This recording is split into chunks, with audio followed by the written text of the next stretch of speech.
Gumising kasama ang mga bagong-bagong mga balita. Gumising kasama ang mga bagong-bagong impormasyon. Hahataw na, aarangkada na. Kaya tayo na. Dahil buhay na ang mga dugo ng mga taong maagang gumising. Isisigaw na ang sigaw ng sambayanan.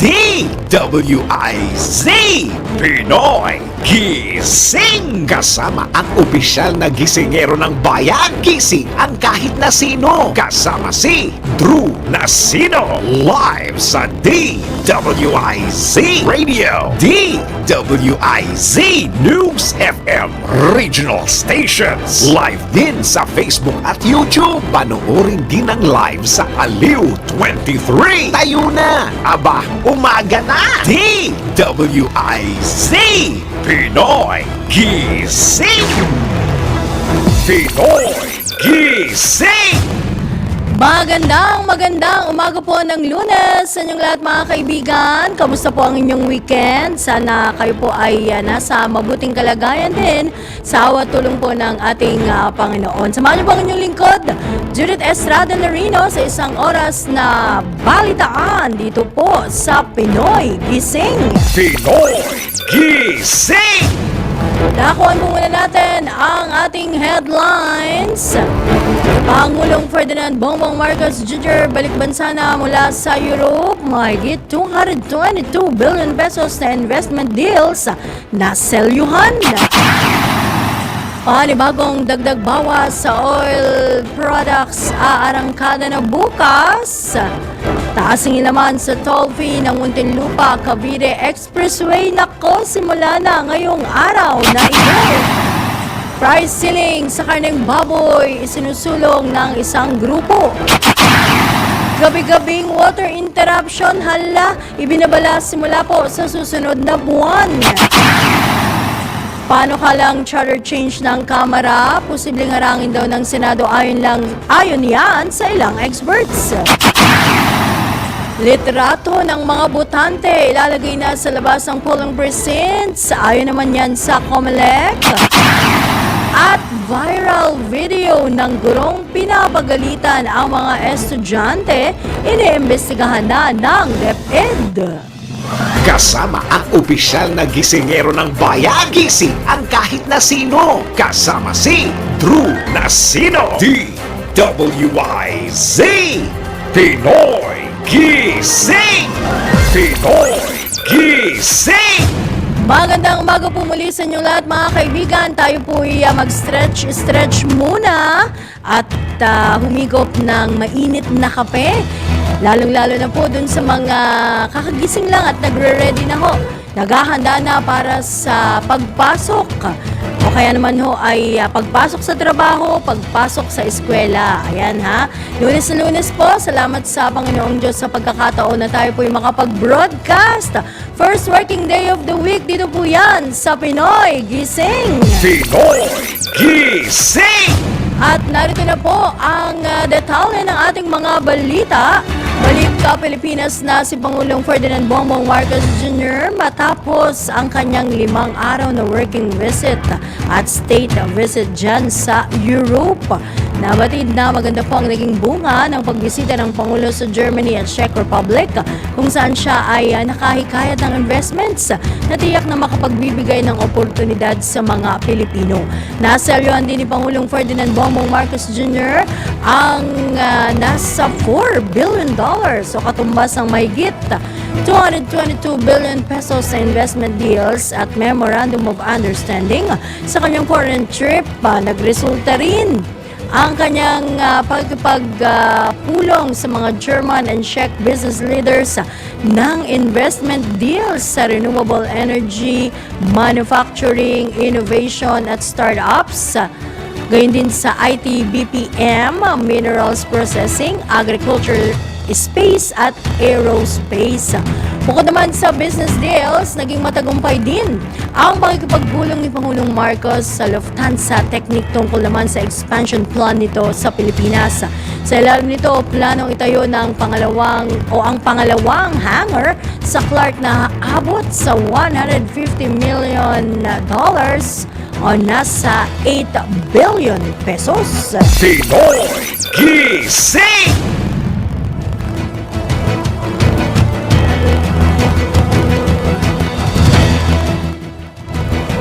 Sa iba pang balita, pinagkibit-balikat lamang ng mga kinatawan ng Kamara o ng mga kongresista ang patutsada ng ilan na walang saysay umano ang Bagong Pilipinas Campaign na isa sa mga pangunahing programa ni Pangulong Ferdinand Bongbong Marcos Jr. Ayon sa mga kongresista, ang dapat tanungin ng mga kritiko ay ang mga taong nakinabang sa bilyong-bilyong pisong halaga ng cash assistance at livelihood program na dala ng Bagong Pilipinas Campaign. Dinipensahan ni na Deputy Majority Leaders Erwin Tulfo at Janet Gorin kasama itong si Anak Kalusugan Party List Representative Ray Reyes ang programa ng Pangulo. Ayon kay Congressman Tulfo, kinatawan ng ACT-CIS Party List, inilunsad ni Pangulong Marcos ang Bagong Pilipinas Campaign sa pagtulungan kay House Speaker Ferdinand Martin Romualdez bilang pagtupad sa pangako nitong ilalapit sa mga Pilipino ang serbisyo ng iba't ibang ahensya ng gobyerno. Kasama rin anya sa Bagong Pilipinas program ang mga dagdag benepisyo sa PhilHealth members tulad ng libreng mammogram at breast ultrasound sa mga kababaihan at iba pang libreng diagnostics exam simula ngayong Abril. Bahagi rin ng Bagong Pilipinas ang pagtataas ngayong katapusan ng Marso sa diskwento ng mga senior citizens at PWD sa grocery items na 125 pesos kada linggo mula sa dating 65 pesos lamang. Pinoy gising!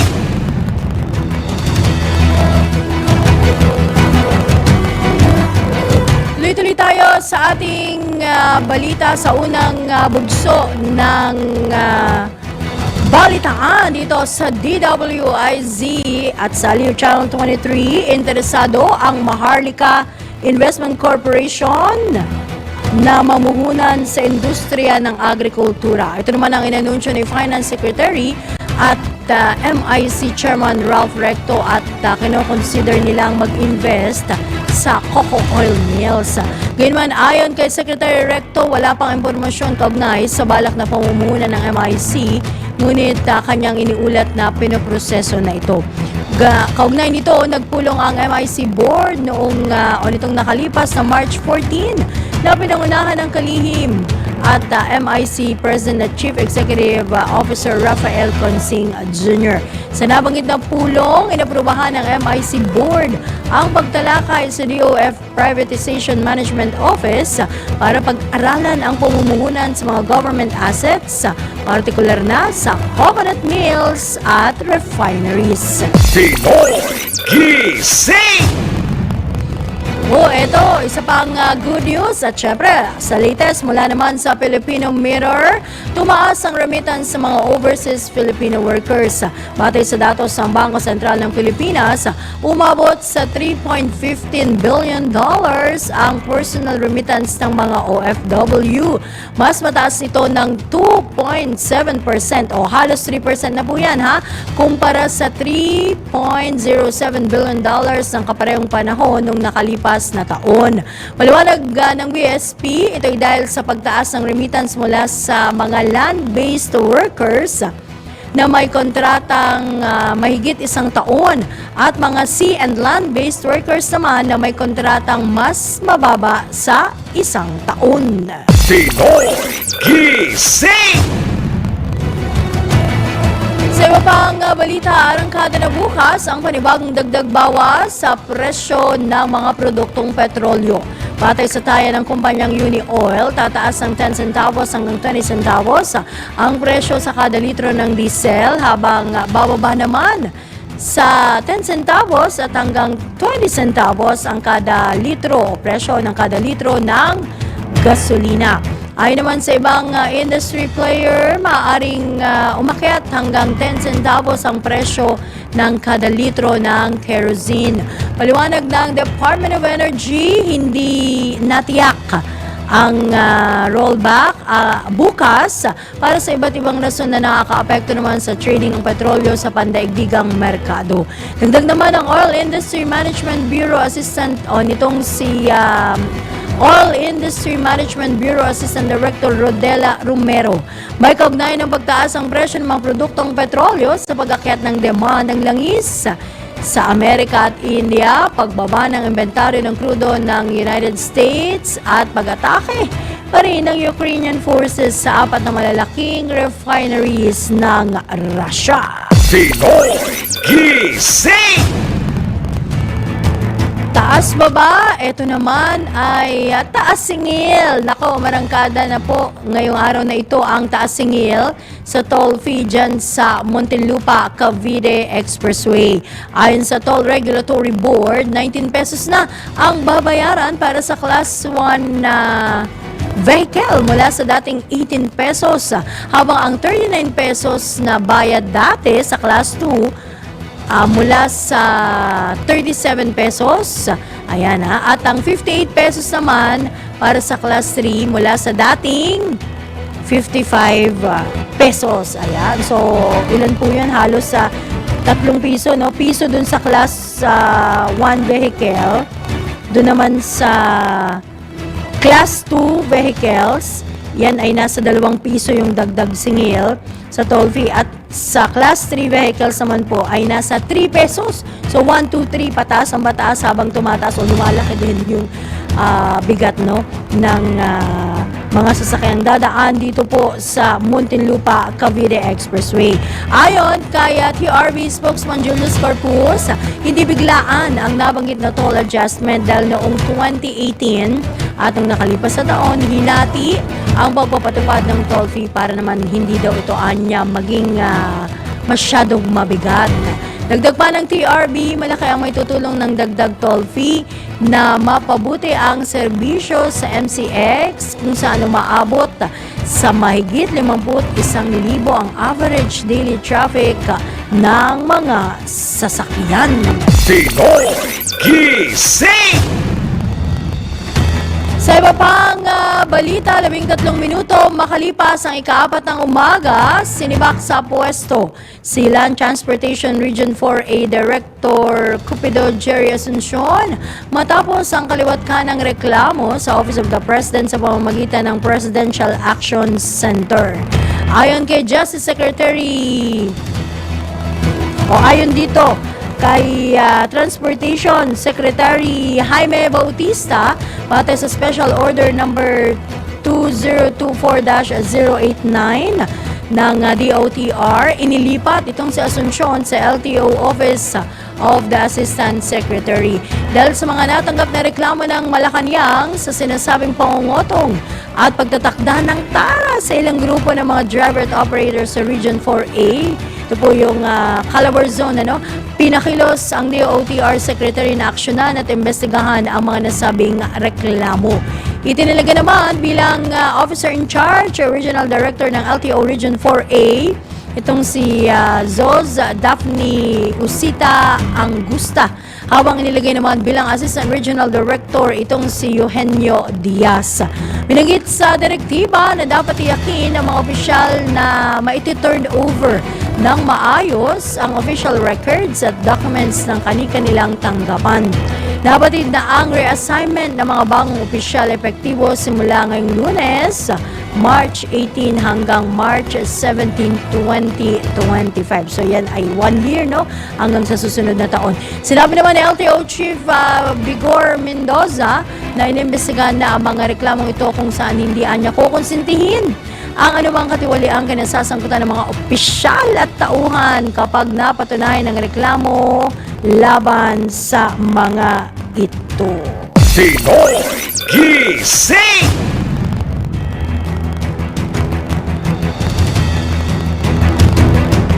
Pinoproseso na ng MMDA, Metropolitan Manila Development Authority, ang provisional deputization ng mga traffic enforcers sa National Capital Region. Ito naman ang kanumpirma ni MMDA Chairman Romando Artes kaugnay sa napagkasunduan ng Metro Manila Council alinsunod sa naging desisyon ng Korte Suprema. Ayon kay Chairman na Artes, layo ng nasabing akbang na mapagpatuloy ang pag-i-issue ng traffic violation ticket sa mga motoristang lumalabag sa batas trapiko. Sa pamamagitan niya nito, bukod sa mga tauhan ng MMDA, ay maaari na ring mag-issue ng traffic violation tickets ang mga deputized traffic enforcer sa ilalim ng single ticketing system. Mamaya mga kaibigan, antabayanan nyo ang pag-ulat ng ating DWIZ Patrols. Sa iba pang balita, nagbabala naman ng Philippine National Police Highway Patrol Group sa mga motorista hinggil sa matinding panganib na dulot ng pagka-counterflow sa mga kalsada tulad ng expressway at skyway. Nako, ang dami pa ring mga pasaway ha.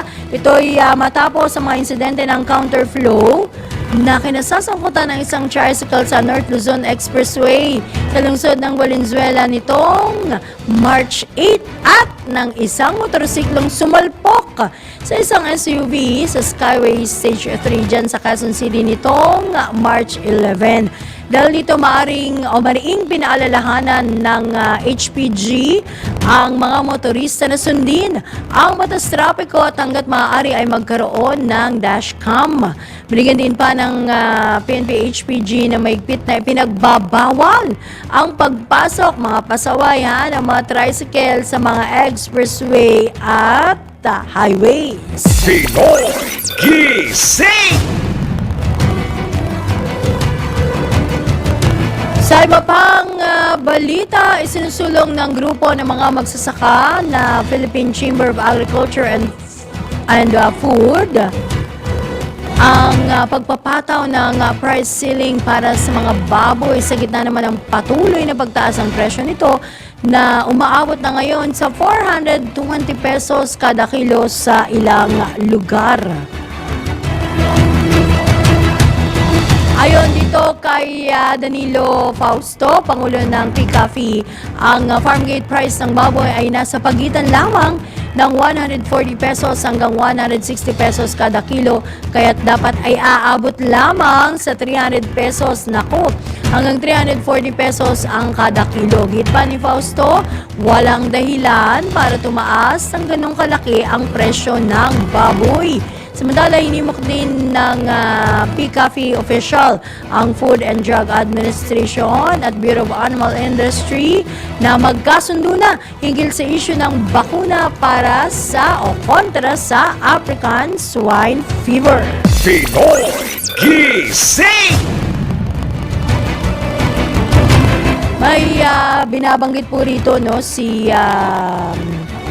Congressman Nick Briones, kung niyo pong matatandaan mga kaibigan, sa isang panayam dito rin sa DWIZ, may mga cups silang nilalagay. Kung ang kuha mo lang ay 200, kuha dun sa farm gate, ang dadagdag mo lamang ay nasa 60 pesos. So, dapat ang bentahan yan sa market ay, o sa merkado nga, o sa pamilihan ay nasa 260. For example lang kumbaga 60, yun ang kwenta nila, Pero minsan kasi nadadagdagan, dahil dumadami ang kamay na pinanggagalingan ito pong mga kinuhang produkto kumpara ho dun sa farm gate price niya. Nako, mahihirapan na naman o lagi na lang sabi nga ang hirap maging budget officer lalo-lalo na yung mga ina ng tahanan. Nako, so medyo paghigpit lang pa rin higpit-higpit ng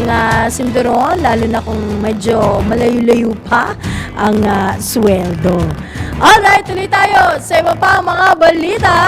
Pinoy Gising! 19 na minuto makalipas sa ika-4 ng umaga ay minungkahi ni Senador Cynthia Villar ang pagbuwag sa National Food Authority, NFA, dahil sa malimit anitong pagkakasangkot sa maling paggamit ng pondo.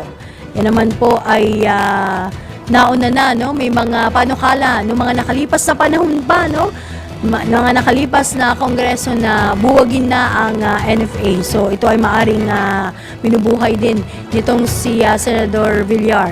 Ayon pa kay Senador Villar, ang chairperson ng Senate Committee on Agriculture and Food, dapat puwersahin na ang mga empleyado ng NFA para sa kanilang early retirement upang mabuwag na ang ahensya.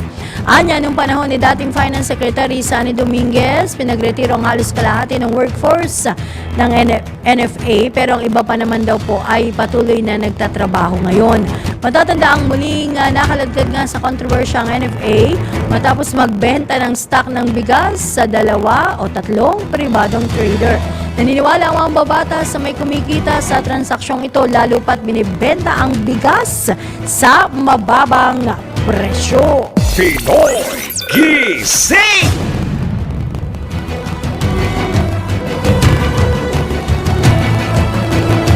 Sa iba pang balita, usapin naman ito ng Red Tide. Naku, nagbabala po sa publiko ang Department of Health, hindi ng Department of Agriculture, Bureau of Fisheries and Aquatic Resources laban sa pagkain ng lahat ng uri ng shellfish sa 6 na lugar sa bansa matapos ngang matukoy na kontaminado ang mga ito sa red tide.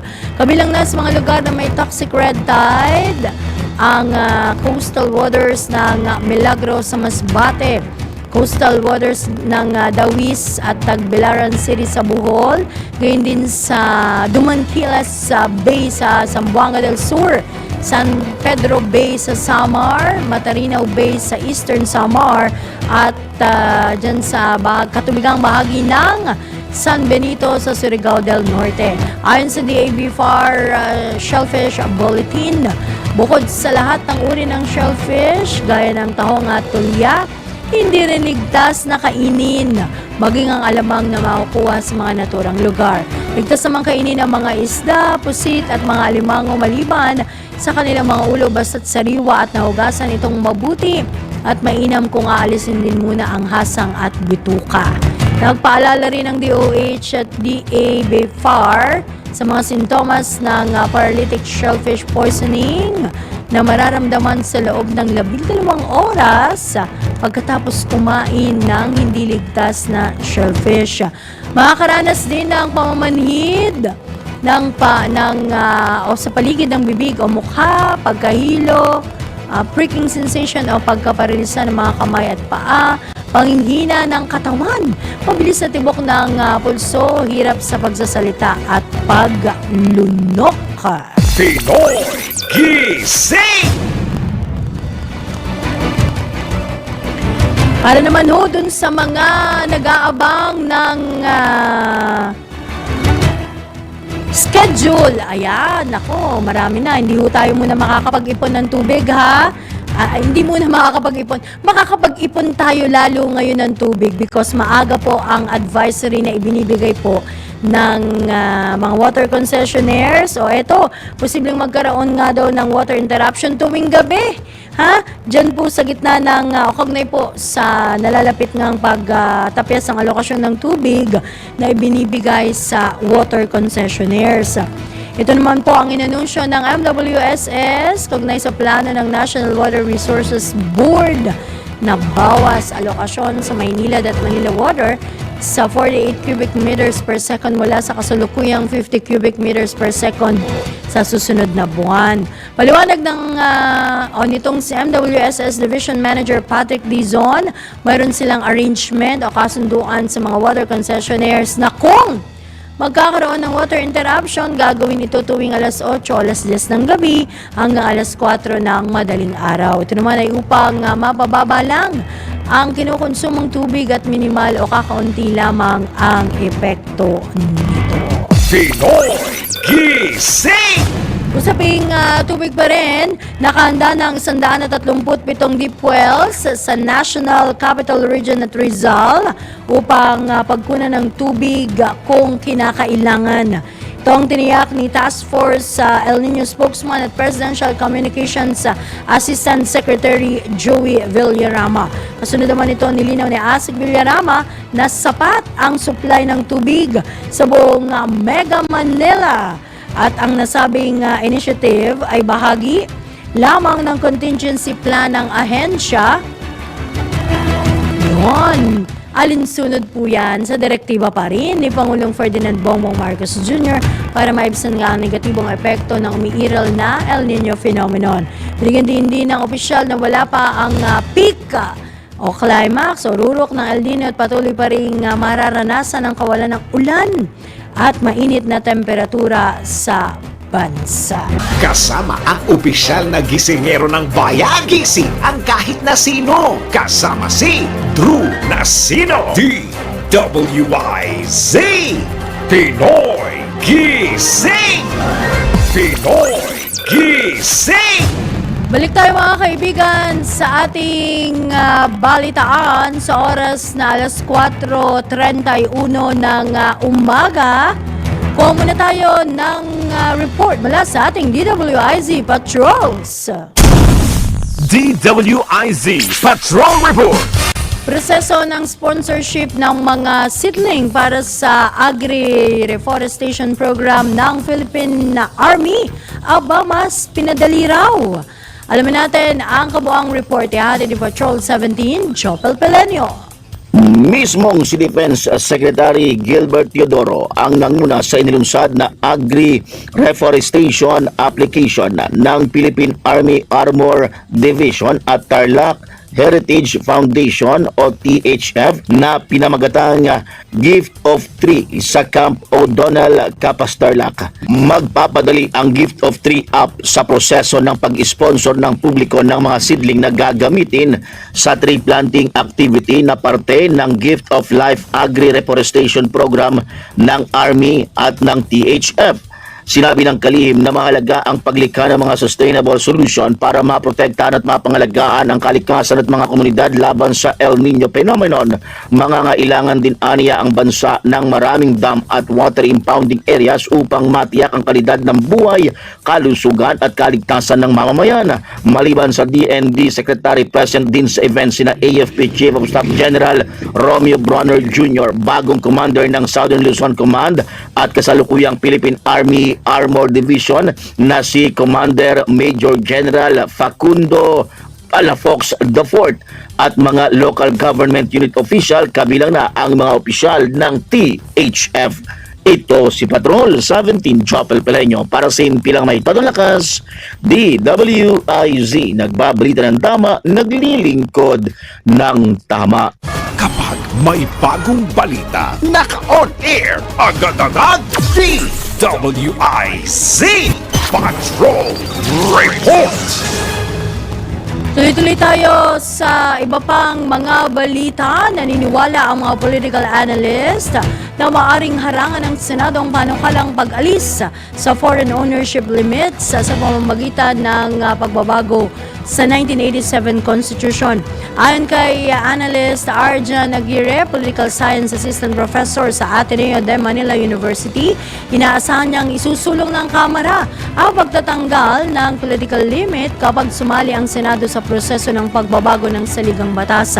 Inaasahan din ni analyst Professor Edmond Tayaw, nagtuturo naman sa San Beda Graduate School of Law, na tututulan ng Senado ang charter change na ipinanukala sa Kamara dahil sa issue ng pagbabago sa politika sa saligang batas para sa sariling interes daw ng mga kongresista. Pinoy Gising!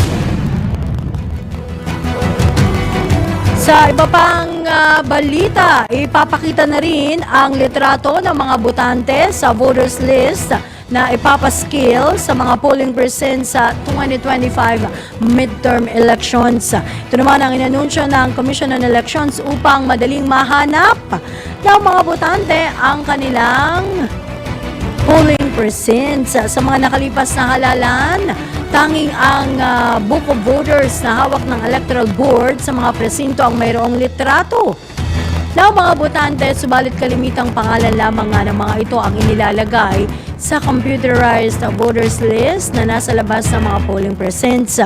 Kaugnay nito, inanunsyo ni COMELEC Chairman George Garcia na mananatiling accessible o nabubuksan ng publiko ang online precinct finder upang matulungan ang mga botante na mahanap kung saan sila boboto. Pinoy Gising!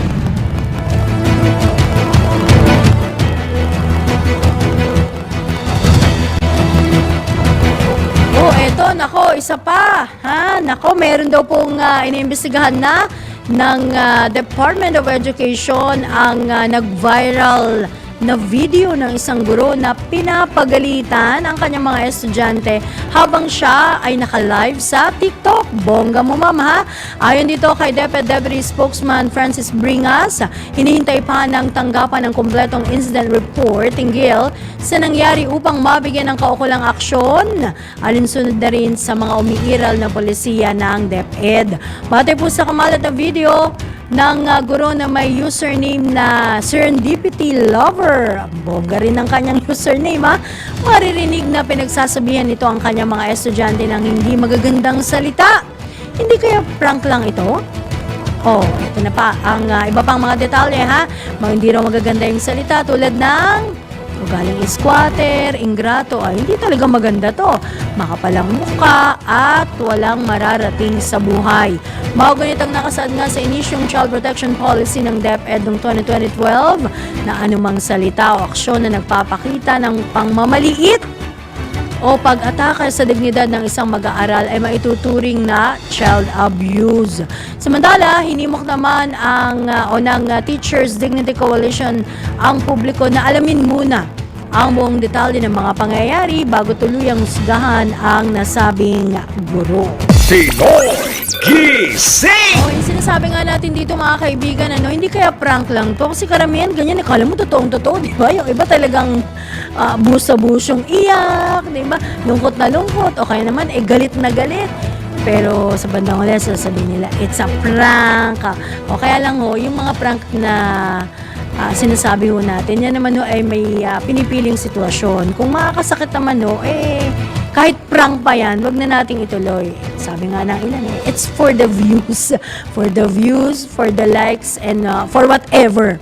Diba? Kasi nga, pag nag-viral, nababalita na, so nabibigyan ng publicity. Pero yung mga ganito, alamin ho natin sa mga susunod na araw, kung ano ang magiging kung ano yung official report na isasumiti po sa DepEd at kung ano man po ang pinakamahalaga dyan, yung magiging action po ng DepEd. Kung ito nga po ba ay dapat disiplinahin ang nasabing guro, diba? Ay sabi mo ng TDC, alamin muna yung mga pangyayari bago tuluyang husgahan ang nasabing guro.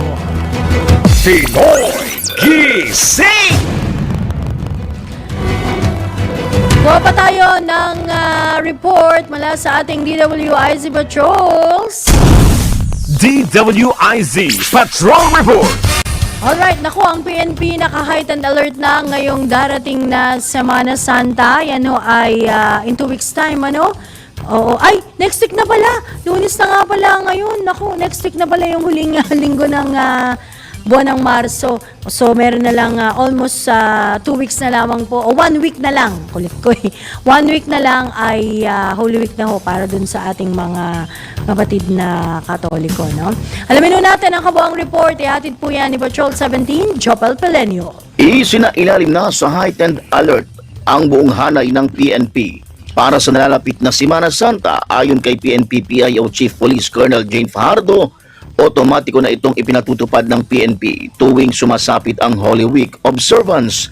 Pero pagdating aniya sa kanilang mga regional directors, nasa diskresyon na ng mga ito kung itataas sa full alert status ang kanilang mga nasasakupan.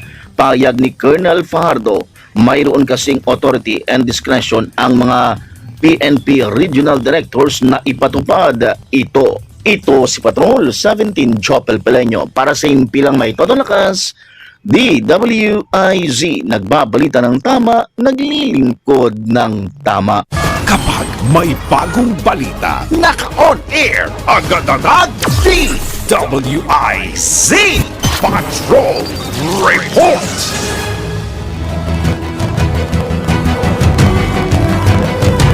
Tuloy-tuloy tayo sa iba pang mga balita o sa kaugnay pa ring balita, pero ito naman po ay sa panig ng Philippine Coast Guard.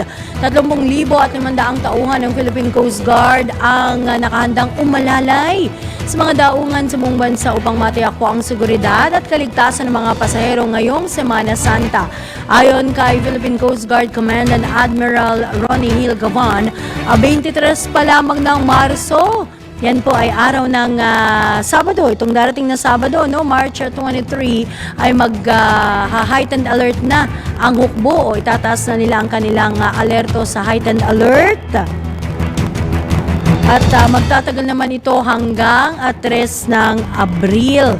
Kaugnay nito, inihayag ni Admiral Gavan na overloading at hindi nakakondisyong barko ang karaniwang nagiging problema tuwing Semana Santa. Kaya naman, inatasan na niya ang mga PCG inspector na bantayang mabuti ang lahat ng pasaherong nakalista sa manifesto at huwag paalisin o pabalikin sa daungan sakaling magkaroon ng overloading. Bukod dito, mas paigtingin din niya ng PCG ang pagkumpiska ng mga pinagbabawal na kagamitan sa barko gaya ng, ito naman ay makukulit naman yung ating mga kababayan bawal talaga. Oo, matutulis na bagay, baril at illegal na droga. Pinoy Gising!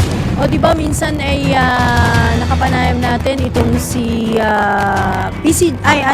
dito sa Philippine Ports Authority. Ayan, o si Ma'am Eunice Samonte, no? Ang spokesperson ng PCG ay ng PPA. Ang sabi niya, talaga namang bawal yan, idadalin mo pa, no? Gusto mo pang makasuhan kagaya nito, no? Illegal drugs, may baril pa. Yung iba ho, sinasabi niyang wag na rin kayong magdala ng marami o yung malalaki, mabibigat na mga bagahe dahil yan po naman ay kumbaga makaka-apekto rin dun sa ibang yung ibang pasahero dahil ang tagal ng inspeksyon gagawin dyan, lalo kung malalaki yung mga bagahe nyo, no? So kung pwedeng maiwasan, sabi nga, no, ni Ma'am Eunice, huwag na kayo magdala ng ref. Kung pwedeng maiwasan ho natin ang mga ganitong malalaking bagahe, huwag na ho tayong magdala niyan at sumunod ho tayo ng mabuti, lalong-lalo na ho dun sa mga otoridad. Dahil sila naman ho ang nakakaalam ng ipinatutupad ng mga seguridad para ho sa publiko. So wag nang makulit ha, wag nang makulit sa mga susunod na araw din po, no, o possibly ngayong linggo na, no, at hanap po tayo ng iba pa nating pwede nating makausap para ho magpaalala yung mga otoridad mismo, no, na nagsasecure o inatasan o may mandatong magpatupad ng seguridad at tiyaking ligtas po ang publiko sa biyahe. Ano pa man ho yan? Pupunta ng probinsya, kung saan man, maglalakbay sa pamamagitan po ng karagatan, sa pamamagitan ng kalupaan, land base, at syempre yung mga lilipad, ayan, sakay ho naman ng mga eroplano.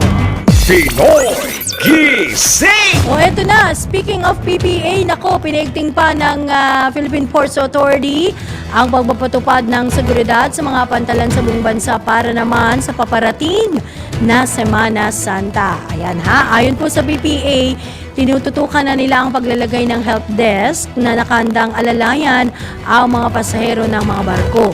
Naghahanda na rin ang iba't ibang project management office ang upang masiguro na ligtas at maayos po ang biyahe ng publiko, kabilang na ang paglalagay ng mga directional signages at tents, gayon din ng mga senior citizens, persons with disability, buntis at may mga dalang bata. Nako, syempre medyo mahaba-habahong bakasyon yan halos 1 linggo. Inaasang aabot naman sa 2 milyong pasahero ang dadagsa sa mga pantalan. Pinoy Gising! O habol pa natin ang isa pang report. DWIZ Patrol Report! Ano na bang sa tropa ng militar sa Maguindanao del Sur, mariing kinundina ng mga otoridad? Alamin ho natin ang mga detalye sa ulat na ito ni Patrol 17, Chopel Pelenio. Mariing kinundina ng 6th Infantry Campilan Division at Joint Task Force Central ang pagpaslang sa 4 na miyembro ng militar sa Tuwayan 1, Dato Hafer, Maguindanao del Sur kahapon. Sinabi ni 6th ID at JTFC Commander Major General Alex Reliera, na walang kalaban-laban ang mga tropa ng pamahalaan ng paslangin ang mga ito habang sakay ng isang sibilyan na sasakyan pabalik sa kanilang patrol base. Nabatid na galing sa bayan ang mga sundalo at namili ng mga pagkain para sa paiftar o para sa mga nag-aayuno na mga kapatid na Muslim nang bigla na lamang silang tambangan na pag-alaman na isinasagawa ng tropa ang paiftar tuwing Ramadan bilang pakikiisa sa mga sibilyang Muslim na pinoprotektahan ng mga sundalo. Tukoy na ng Philippine Army ang pagkakakilanlan ng mga nasawing sundalo. Subalit, hindi na binanggit ang pangalan ng mga ito na kinabibilangan ng dalawang private, isang private first class at isang corporal. Giit ni Major General Reliera na kanilang kinukundina sa pinakamataas na antas ang brutal na pagpatay sa kanilang 4 na kasamahan. Tinawag naman ni Major General Reliera na duwag at hindi makatao ang pananambang na ito ng mga kalaban na itinaon pa sa kasagsagan ng Ramadan at nalalapit na pag-obserba ng Semana Santa ng mga Kristiyano.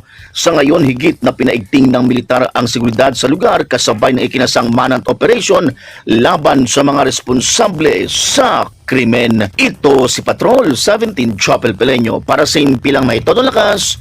DWIZ, nagbabalita ng tama, naglilingkod ng tama.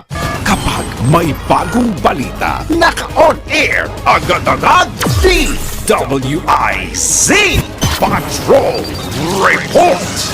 Yes, good morning muli mga kaibigan. Balik tayo sa huling mugso ng ating balitaan dito sa Pinoy Gising. Muli sa pangalan ni Drew Nasino, ako po rin po ang inyong lingkod, Judith Estrada Larino. Pupuna tayo ng pagulat mula sa mga lalawigan. Ronda, Probinsya. Ilocos Norte. O ano ito? Sa pamamagitan daw ng Investment Office. Aba, o kuha na lang tayo ng latest mula dyan sa Ilocos Norte. Mula kay Ronald Idol Domingo. Idol, good morning!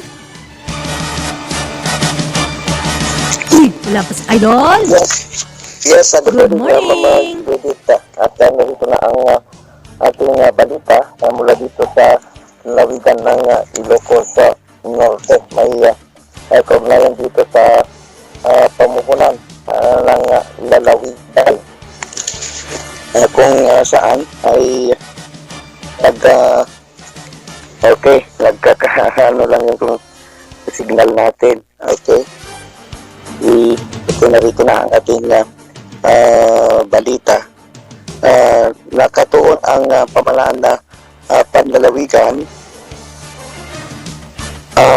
ng Ilocos Norte sa pamagitan ng Investment Office ang pagtataguyod ng pamuhunan sa Hawaii at Los Angeles, California, lalo na sa mga balikbayan. Kaugnay nito, sinabi ni Ginang Rona Lane Bueno, pinuno ng nasabing tanggapan, ang mga presentasyon sa kanilang presensya sa nasabing mga estado ng Amerika ay ang mga pangunahing industriya sa lalawigan.